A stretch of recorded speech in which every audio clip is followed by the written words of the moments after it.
Bonsoir à toutes et à tous, ravi de vous retrouver lundi 28 avril, il est l'heure de l'info. À Rochefort-sur-la-Côte, en Haute-Marne, un groupement d'intérêt économique a inauguré ce vendredi des nouvelles installations de triage des graines biologiques. Elles pourront traiter près de 3000 tonnes de graines par an. Près de 70 000 € ont été reversés la semaine dernière à la Ligue contre le cancer, un don non négligeable réalisé par les sapeurs-pompiers de la Haute-Marne. À Saint-Dizier, l'espace Cœur de Ville a vibré tout le week-end au rythme du devoir de mémoire. Pour les 80 ans de la libération des camps, des expositions et des conférences étaient organisées. Comme chaque lundi, on parle de sport. À la fin de ce journal, ça sera avec Gaël. Nous ferons un zoom sur du volley et sur la défaite du CVB 52 ce week-end face à Poitiers.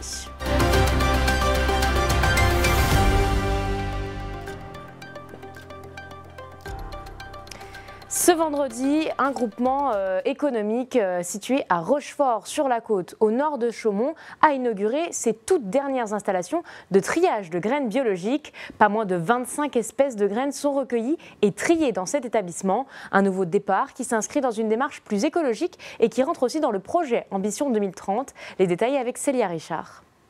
Allez, inauguré officiellement. Voilà. Bravo. Lentilles vertes, orge brassicole, blé ou encore chanvre, ici, chaque graine suit un parcours bien défini. À son arrivée, elle est analysée en laboratoire avant d'être vidée dans une fosse de réception. Si elle est humide, direction le séchoir, avant de passer au nettoyeur et d'être stockée dans une cellule adaptée. Les graines passent ensuite par l'étape du triage alimentaire, effectué par 6 machines différentes. Au total, c'est un parcours d'1h30 qui attend les produits. Un choix technique, mais surtout environnemental pour ce groupement d'intérêt économique qui a adopté l'agriculture biologique à cause d'une pollution des captages d'eau trop importante. Pour lutter contre les produits phytosanitaires, cette décision était la solution la plus durable. C'est des installations qui permettent d'amener des graines à des normes de qualité qui sont alimentaires. C'est-à-dire qu'on retire vraiment toutes les impuretés de façon à ce qu'elles soient comestibles directement quand elles sortent d'ici. Par exemple, des lentilles qui arrivent brutes du champ, une fois qu'elles ressortent d'ici, on peut les mettre en sachet et les consommer. La région a accompagné le développement de ce site. Le projet s'inscrit dans une feuille de route très précise pour les élus agricoles du Grand Est, notamment avec le projet Ambition 2030. À travers Ambition 2030, on a la santé des sols, de l'air et de l'eau, qui est la thématique vraiment d'aujourd'hui, et puis la sécurité alimentaire, qui est aussi toute la thématique de la transformation de ce qui est produit sur ces parcelles en agriculture biologique. Donc en fait, ce sont des thématiques qui croisent vraiment notre volonté politique et c'est normal de soutenir ces projets. C'est un passage obligé en agriculture biologique, ça c'est clair. Après, pour reprendre les mots du président de la Chambre d'agriculture, qui disait tout à l'heure que finalement, on est aujourd'hui des bêta-testeurs de l'agriculture de demain, parce qu'on sait très bien que l'utilisation de produits phytosanitaires va baisser de plus en plus. Très clairement, les sondages le montrent, le Français moyen ne veut plus de produits phytosanitaires, donc il va falloir s'adapter et finalement on est un peu précurseur de cette nouvelle agriculture qui s'annonce. Un outil indispensable pour les exploitants agricoles du GIE. En construction depuis 4 ans, ces installations représentent 2 millions d'euros d'investissement et permettent aux exploitations de produire entre 3 et 4 000 tonnes de graines à l'année. Techniquement, le process va être de passer d'une graine qui a une impureté de 2%, d'un terme technique, j'entends, et aller mettre aux normes ces graines-là pour obtenir une pureté de 99,9%, qui est la base de la norme alimentaire pour pouvoir commercialiser auprès d'industries agroalimentaires ou également de grandes distributions ou même en vente directe. Entre performance technique et transition écologique, ce site de triage souhaite incarner l'agriculture de demain, locale, engagée et tournée vers l'avenir. Depuis ce lundi, une large mobilisation touche les médecins libéraux et les internes en France. Ils dénoncent une dégradation continue de leurs conditions de travail et une surcharge dans les hôpitaux. Face à un mouvement qui pourrait s'étendre aux établissements du Grand Est, l'Agence régionale de santé appelle la population à faire preuve de responsabilité. Elle invite les patients à privilégier les urgences réelles et à limiter les consultations non urgentes. Chaque année, 4500 nouveaux cas de cancer du sein sont dépistés en région Grand Est. Vendredi, la Ligue contre le cancer de la Haute-Marne a reçu un chèque des dons récoltés durant le dernier dispositif Octobre Rose. Près de 70 000 € ont été donnés par l'Union départementale des sapeurs-pompiers. La remise s'est déroulée à la mairie de Saint-Dizier. Elisa Wagner était sur place. 69 607 €. Ces dons ont été récoltés à l'occasion d'Octobre Rose. La Ligue contre le cancer de la Haute-Marne a découvert ce vendredi l'argent offert par l'Union départementale des sapeurs-pompiers du département. Avec ce montant, l'association va pouvoir contribuer à la recherche contre le cancer du sein et celui de la prostate à Dijon, Reims ou Paris. Un plaisir immense. On sait que les pompiers sont là pour nous, mais enfin on ne pensait pas récolter autant. Aujourd'hui, les gens se mobilisent. D'ailleurs, on le voit avec un chèque comme ça a un impact. Et surtout, je dirais une chose, dépistez-vous. La somme recueillie correspond aux actions menées par les amicales des sapeurs-pompiers de Haute-Marne, courses de vélo, sensibilisation et vente d'écussons. Des actions solidaires qui touchent particulièrement la lieutenant Gloviac. Son mari a perdu sa mère d'un cancer du sein.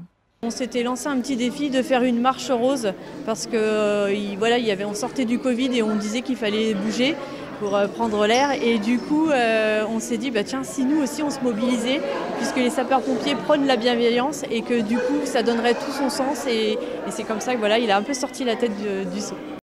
Les pompiers souhaitent dans le futur pérenniser ces actions en faveur de la Ligue contre le cancer en Haute-Marne. Prochainement, les dons récoltés pour Mars Bleu seront eux aussi reversés à l'organisme. Tout autre chose désormais, et ces deux mots qui résonnent, jamais plus, pour les amis de l'Historial et les amis de la Fondation pour la mémoire de la déportation de Saint-Dizier. Ces deux termes doivent rester dans toutes les têtes. Pour le devoir de mémoire, les deux associations ont imaginé une exposition pour célébrer les 80 ans de la libération des camps. Tout le week-end, l'espace Cœur de Ville de Saint-Dizier a accueilli des conférences. Un reportage de Mathis Grenier, Léo Martin et Ilan Burel. 3 expositions au même endroit pour le 80e anniversaire de la libération des camps de concentration. Ce vendredi, les amis de l'Historial et les amis de la Fondation pour la mémoire de la déportation ont inauguré le lancement de cette série de photos. Devant une trentaine de personnes, cette exposition raconte, 80 ans après, la libération des camps de concentration en avril 1945. Une première partie qui provient de l'ONAC, l'Office national des anciens combattants victimes de guerre, qui est intitulée « Les Juifs de France dans la Shoah ». La deuxième partie porte sur les camps de concentration d'une façon générale, c'est-à-dire à la fois, bien sûr, la déportation juive, mais aussi la déportation de répression, et porte surtout sur les conditions de vie à l'intérieur des camps. La troisième partie est une collection privée appartenant au président des Amis de l'Historial. On y retrouve des photos, des pantalons de prisonniers ou encore des lettres qui ont appartenu à des détenus bragards. On sait qu'énormément de Français y ont été, n'en sont pas revenus, très peu en sont revenus et on a encore quelques enfants finalement de déportés qui vivent à Saint-Dizier et pour nous c'est important d'être solidaires de la souffrance de ces familles. Parce que la barbarie est toujours à l'ordre du jour et on voit bien avec les conflits en Ukraine, avec le comportement de la Russie, avec également dans le Moyen-Orient, la souffrance, la cruauté. On se dit mais il faut commémorer, il faut se souvenir pour que plus jamais ça. Après ce vernissage, Christian Bardin a animé une conférence sur la libération des camps de concentration et le difficile retour des déportés. On est lundi et il est l'heure de l'Infosport. Bonsoir Gaël. Bonsoir Clémentine, bonsoir à tous. Comme tous les lundis, on est ensemble pour 10 minutes de sport 100% local. On va revenir sur tout ce qui s'est passé ce week-end. Ce soir, on va parler de trail, de duathlon, de natation, mais on commence tout de suite avec du volley et Chaumont qui s'est fait surprendre d'entrée en demi-finale. Et il se retrouve directement en dos au mur en ouverture de la demi-finale du championnat de France. Les volleyeurs chaumontais se sont inclinés largement face à Poitiers vendredi soir après une prestation décevante. Le CVB n'a plus le droit à l'erreur s'il veut aller en finale. Le résumé et les réactions, regardez. Les visages abattus en tribune comme sur le terrain. La sensation d'avoir pris un énorme coup sur la tête. Largement dominé par Poitiers en ouverture de la demi-finale, les Chaumontais n'ont plus le droit à l'erreur s'ils veulent atteindre la finale du championnat. C'est dur, on a joué horriblement mal. Ce n'est rien d'autre que ça et c'est frustrant. Maintenant, on est obligé de répondre. C'est la seule solution. On jouera bien mieux au prochain match et on verra. Palestra copieusement garni pour le match 1 d'une demi-finale qui promet. Chaumont, vainqueur de Toulouse en quart, a rendez-vous avec l'équipe surprise de cette saison, Poitiers. Les Haut-Marnais, qui n'ont plus perdu depuis plus d'un mois, démarrent en trombe. Un premier set maîtrisé et finalement remporté 25-21. Ce sera la seule éclaircie du soir côté chaumontais. Car les Poitevins, qui n'étaient pas attendus à ce stade du championnat, jouent libérés, sans pression. Comme face à Tourcoing en quart, Poitiers monte son niveau de jeu et recolle à 1-7 partout. Ce sera le tournant du match. On a su bien réceptionner et on a su mettre une très grosse intensité et leur mettre beaucoup de pression. C'est vrai qu'on a produit un très gros niveau de jeu. Après, je pense que ça reflète aussi nos 3 derniers matchs contre Tourcoing où on a été à peu près pareil. Bon, on savait que Poitiers c'était une très bonne équipe. Voilà, même s'ils ont fini 6e de la saison régulière, ils ont sorti Tourcoing avec le mental. Et là, je trouve qu'ils ont fait un match presque parfait. À part le premier set, on ne pouvait pas faire grand-chose, j'ai l'impression. Les Chaumontais ne s'en remettent pas et la suite de la soirée n'est que fébrilité collective. En face, Poitiers ne manque pas de saisir chaque opportunité. 25-17 puis 25-18. La fin de match est à sens unique.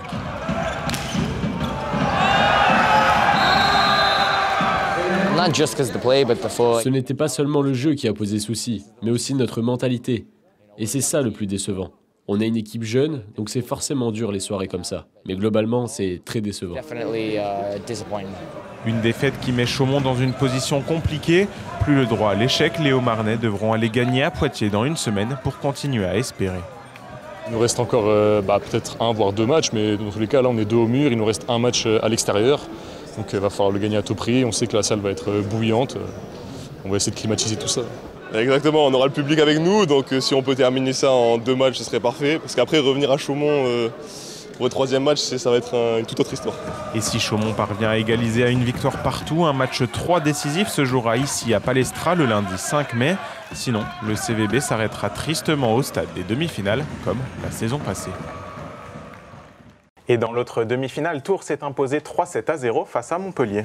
On continue avec le volley, mais cette fois-ci à Saint-Dizier. Les joueurs, eux, ont réussi à remplir le contrat samedi soir. Oui, l'objectif pour les Bragards cette saison en pré-national, c'était clairement le maintien. Et ils l'ont officiellement validé à domicile face à Vendeuvre samedi soir. Victoire 3-7-1, globalement en maîtrise. Une belle récompense en fin de saison pour cette jeune équipe.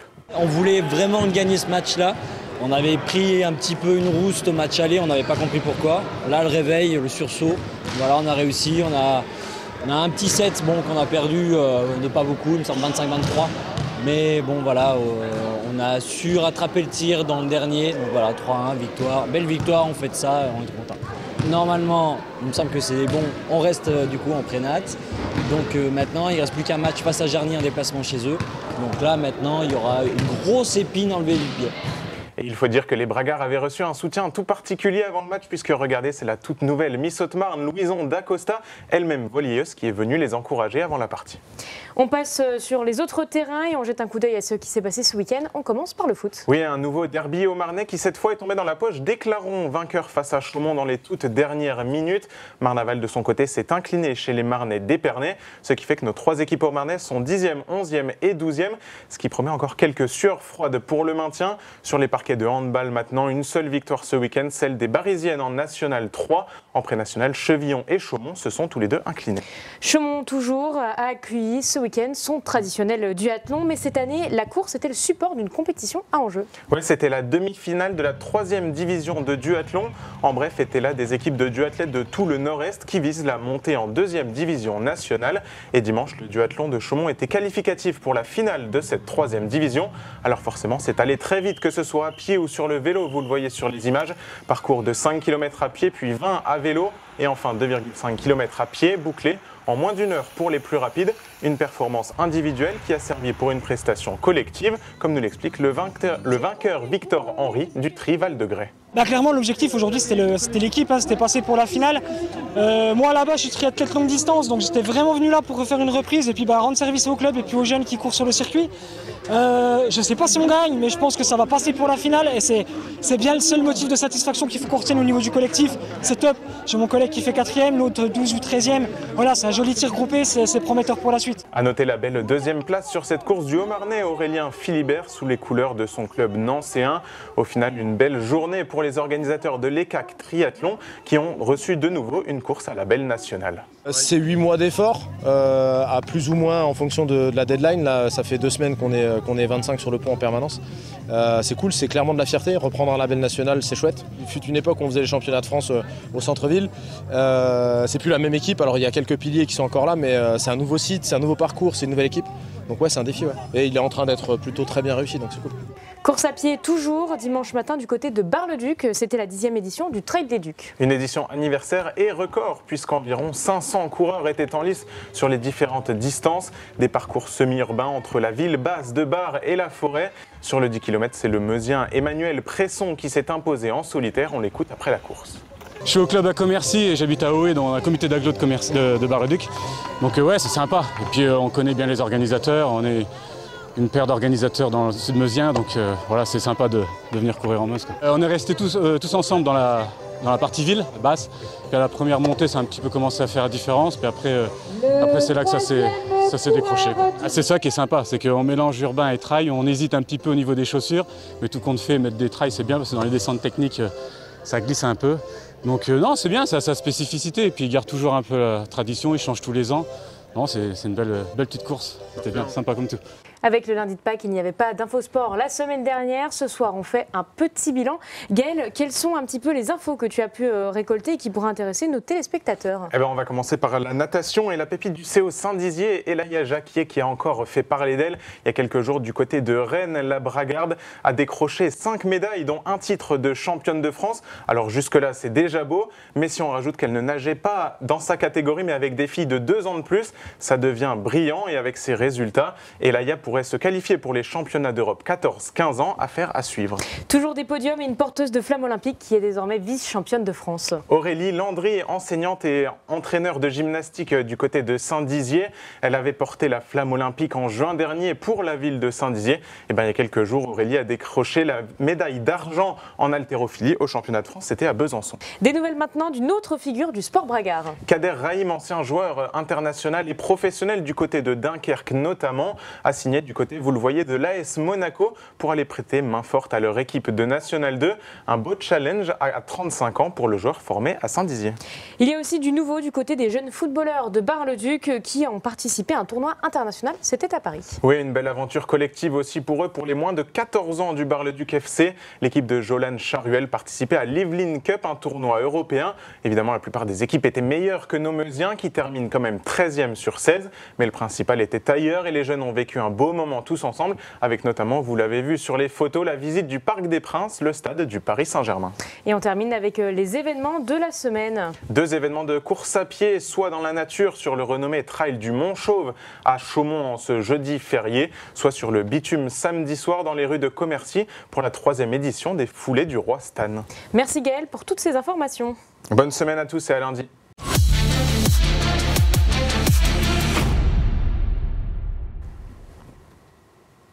C'est la fin de votre édition, merci de nous avoir suivis. Tout de suite la météo, l'information continue sur puissancetélévision.fr. Bonne soirée.